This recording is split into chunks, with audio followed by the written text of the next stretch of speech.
You can't stop me now. Can't stop me now.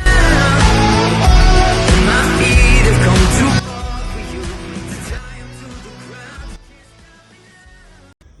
Alright, so my uncle stopped by a few days ago and dropped off this Zoom Ed. It's a Zoom Ed chameleon cage.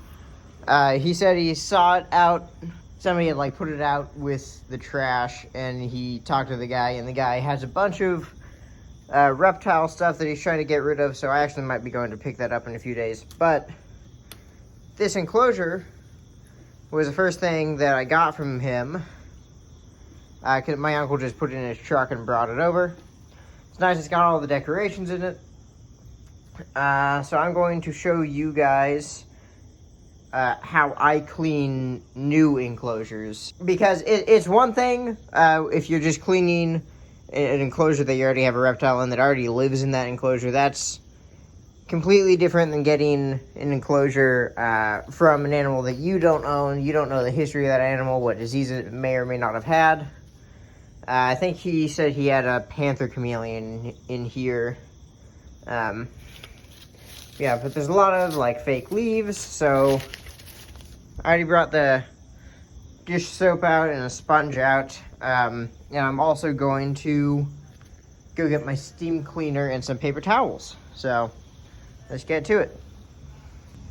There's also a few holes in it, as you can see, so I'm going to get some old screen that I have upstairs, and I'm going to get some zip ties and patch all these holes.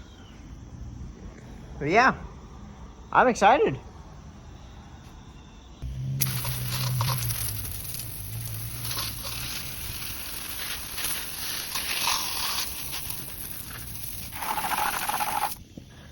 I'm not going to make you guys watch this whole process of me cleaning this enclosure. I'm just going to stop periodically as I do it, just to highlight some things that I think are important while you're working on it. So the next thing I need to do is I'm going to take the soap and go drizzle some soap throughout the enclosure and throughout the screen. And then I'm going to use a little bit less aggressive amounts of water so I can get that all bubbled up. And then I'm going to spray it down.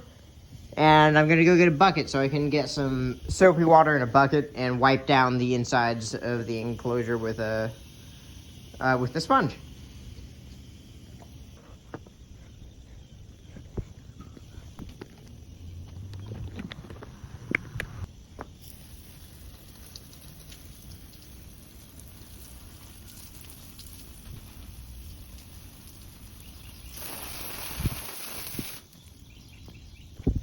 I don't know why that's the most satisfying thing in the world to me.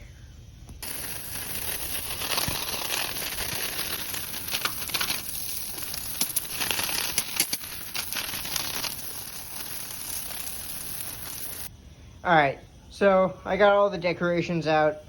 Quite a few more holes sprouted up while I was getting them out because they were hot glued down, and I was trying to pick off some of the hot glue and it tore holes into the enclosure, but that's fine. I'm also considering, just after I get the whole frame cleaned, maybe just taking all the screen off and replacing it with PVC, so it's a metal frame PVC enclosure, because that gives me more options of animals to put inside of it. Alright, so the next thing that I'm doing is I have my bucket of soapy water.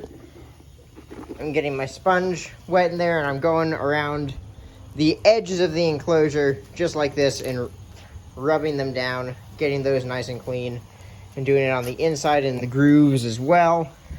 Yeah, so that's what I'm doing to clean the inside really well before I steam clean it, just getting all the crusty sort of gunk off of it, and then I'll steam clean it and let it dry off, and that'll be the end. I did decide, though, that I am going to remove the screens, or I might leave them in. I haven't fully decided. I think I'm going to remove them completely, and get PVC and cut PVC boards to size and put them inside of the enclosure, or not inside the enclosure, put them in where the screen is in these enclosures, except for the front here. The front, I'm probably just going to get a big piece of plexi and put on it. That gives me more options of what I could keep in this sort of an enclosure. It'll be a lot cheaper than buying like a 4-foot tall arboreal PVC enclosure. Yeah, I also did decide those black vines that were in there, they were just in too rough a shape for me to keep, so I did get rid of those.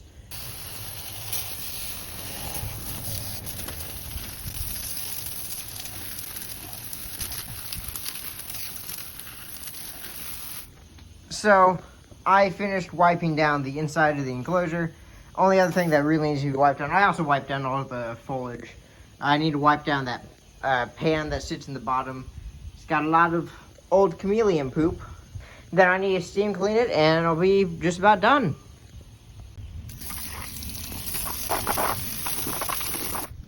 Alright, so everything is all clean now. Only thing left to do now is to steam clean and let the enclosure dry. Okay, so the last step that I have here is I take, this is a Bissell power steamer. I take this, fill it with water, get it plugged in and hooked up. And then, it's very difficult to do this with one hand.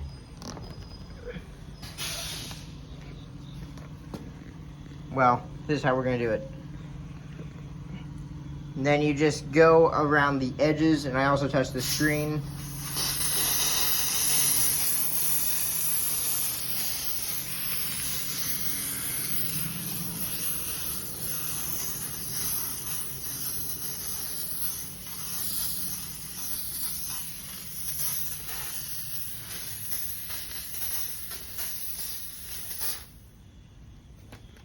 And that's basically all there is to it.